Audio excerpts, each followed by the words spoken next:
I'll say it again. Like, people ain't going to be happy about this, but if you want to know who's got your back, start a business. It is honestly depressing at how much support you don't get from your family and friends. And like, I tell this to everybody, like, let's say you start a new business, like a butcher's. Okay.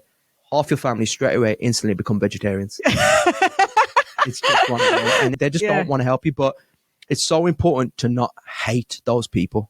I always say this. So first of all, if you're starting a new business and you're relying on family and friends, you're delusional. You don't do it. You need to stand on your own two feet and do your own thing. However, when people don't support you, it's so easy to then look at them and be like, oh, how dare you? You know, why do you hate me? But they don't.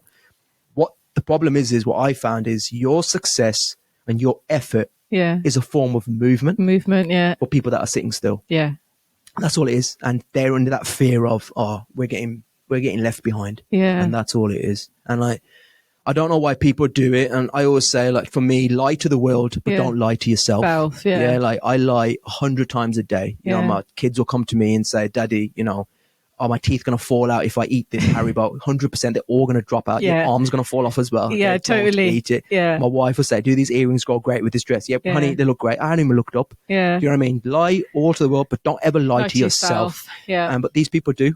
And they're lying to themselves. And I always feel like people, like, what's the greatest thing you can do aside from purchasing someone's product? The greatest thing you can do, in my opinion, is to just share their content with a slight little like personalized tag. Because what are you doing then? You're opening up, you purchasing the product is just you purchasing the product. But when you share someone's advert or content, you're basically opening them up to all your friends and family. That's hundreds and thousands of people, whatever.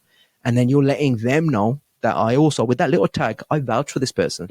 Absolutely. And to be honest, I found that with Happie Hearts, like you said, you do quickly realize who's your real friends. And I've even had, you know, people that admittedly I had forgotten about, you know, whether it's friends, but, you know, just dropping them a WhatsApp within 5 minutes, they were on their social promoting their page. And I almost felt guilty that, oh my God, I'd completely forgotten about this individual, but they were on it. So it's all within balance. You get the haters, but then you also get the people who are really rooting for you, and they can come from the woodworks. Oh, that's right. There's a worse one than that. There's the ones who just watch from far away and don't even like. So they can see all your stories. They're watching your socials, but do absolutely nothing with it. Oh my God. It is the most depressing thing ever. And you know what? If you go on your stories, it tells you who's looked at your stuff. Yeah, exactly. And I've got people, believe it or not, okay, I'm not going to say any names, but I got people looking at my stories that aren't following me.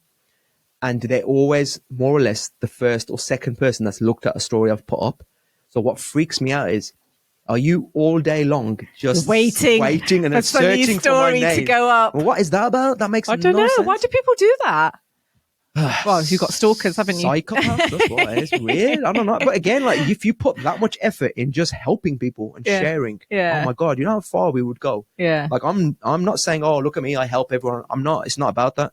But I just I acknowledge that if you're doing something, like you're a parent, and you're doing this, anyone that's a parent that's trying to do something, a new business, man, we know firsthand how hard is it, man.